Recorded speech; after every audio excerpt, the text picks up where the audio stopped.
ubicada en el centro norte de Venezuela, entre los valles de Aragua y la laguna de los Tacarigua. Esta ciudad ha sido protagonista de una historia que puso a los venezolanos en la corriente mundial de la modernidad.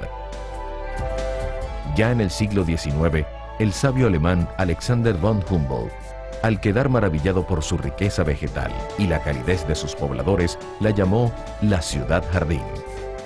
Su desarrollo como sede del poder político a principios del siglo XX le depararía un destino vinculado al deseo más antiguo y anhelado por la humanidad: volar.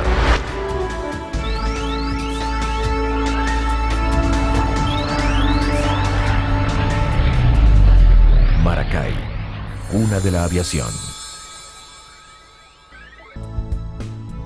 Pero sería Juan Vicente Gómez, uno de los líderes de la Revolución Liberal Restauradora de 1899, el motor del desarrollo urbanístico e industrial, además del protagonismo militar que tendría Maracay y que aún conserva.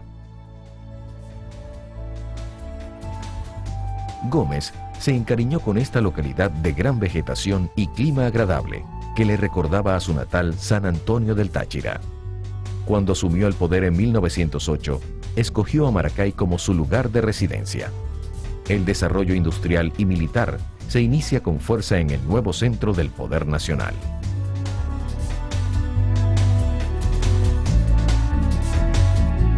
El impulsor de Maracay como ciudad fue el general Juan Vicente Gómez.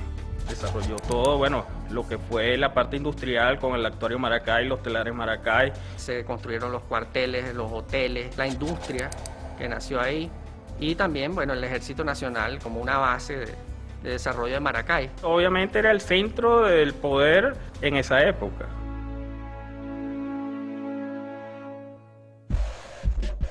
En la Primera Guerra Mundial, la aviación se desarrolló como arma estratégica de combate. Las heroicas hazañas de los haces del aire llegaron a oídos de los venezolanos, generando entusiasmo y curiosidad.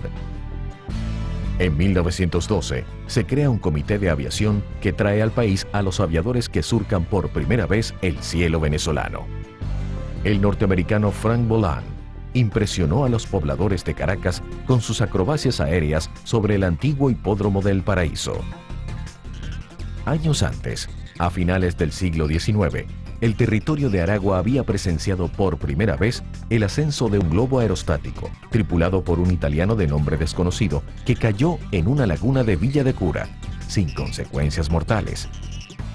No se vuelve a hablar de aviación en territorio aragüeño hasta 1920, cuando Cosimo Renella, piloto italiano, trató de entusiasmar al general Gómez.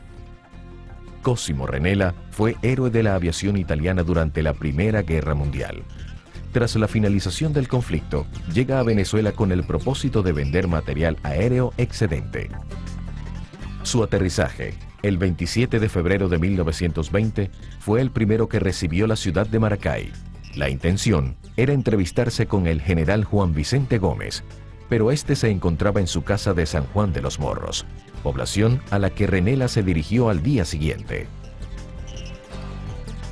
Gómez Renella hace sus demostraciones acrobáticas y apenas aterriza se desata un aguacero fortísimo y aquella pista improvisada se convierte en un lodazal. La lluvia continúa hasta el siguiente día y ese espacio de tiempo que Cosme Renella permanece en tierra conversando con el general Gómez, él tiene oportunidad de narrarle el empleo del avión como arma aérea en la Primera Guerra Mundial, lo vital que fue en ese conflicto el uso del avión. Papá se entusiasmó muchísimo cuando vio sus vuelos en San Juan de los Morros y entonces le gustó. Florencio, mi hermano, le dijo, porque Venezuela no va a tener una aviación. Y ahí empezaron. Entonces dijo que Venezuela debería tener su propia aviación, que sería grande cuando nuestros pilotos venezolanos pudieran realizar esa proeza.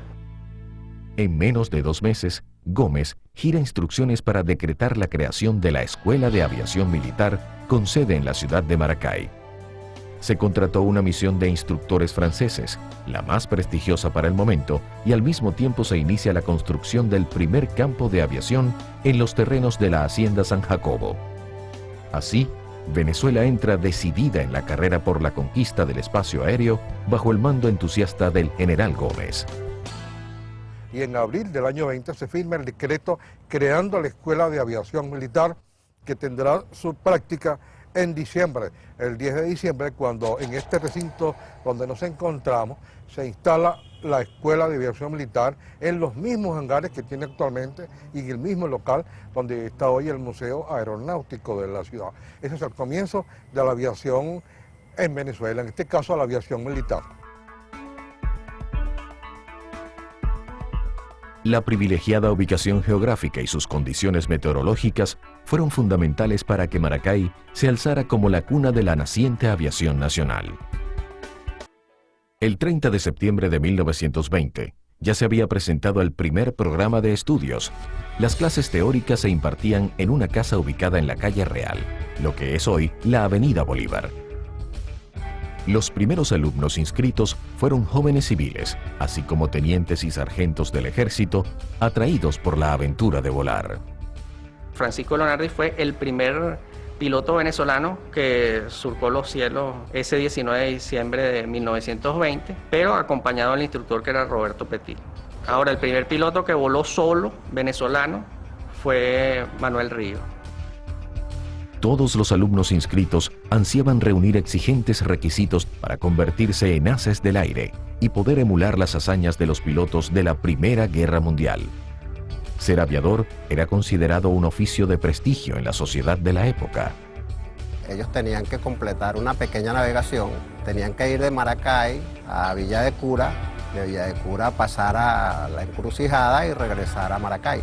Eso ya haciéndolo solo cada uno en su aeronave, era como decir el requisito último para adquirir su diploma de piloto aviador militar.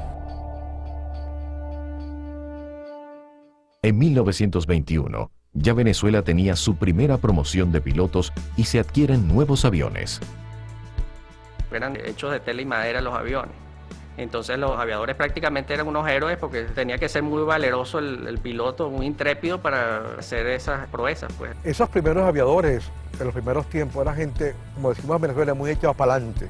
Esa gente se la metía de lleno, con alma, corazón y vida. Eran buenos navegantes, buenos pilotos. Era valor para poder volar esas aeronaves y ese es el espíritu de la aviación. Esas ansias de querer dominar el aire que pudo traer a Venezuela en aquella oportunidad en el 1920 y a partir de ese entonces mantenerse en la vanguardia de lo que respecta a la aviación en general.